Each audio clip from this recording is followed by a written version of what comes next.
সাপেক্ষে এইচএসসি শিক্ষার্থীদের যে বর্তমান অবস্থা সেটি পর্যালোচনা সিদ্ধান্ত নিয়েছে। এই সিদ্ধান্তের কারণে আমাদের আন্তঃবোর্ড সমন্বয়ক আমাদের শ্রদ্ধেয় তপন কুমার সরকার স্যার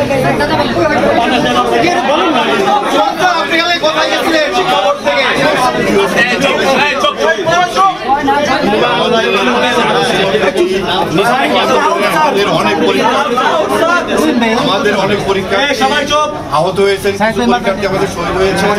আমাদের একটা পরীক্ষার্থীর আক্রমণ মধ্যে দিয়ে যাচ্ছে।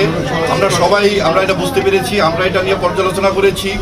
আমরা পর্যালোচনা করে আমাদের মাননীয় শিক্ষা উপদেষ্টা, আমাদের মাননীয় শিক্ষা সচিব সহ আমরা সবাই পর্যালোচনা করে আমরা দেখেছি যে আমরা যে রুটিন ঘোষণা করেছিলাম অবশিষ্ট পরীক্ষার জন্য, সেই পরীক্ষাগুলো আমরা বাতিল করছি। আজকে এখান থেকে আমরা ওই অবশিষ্ট পরীক্ষাগুলো বাতিল ঘোষণা করছি।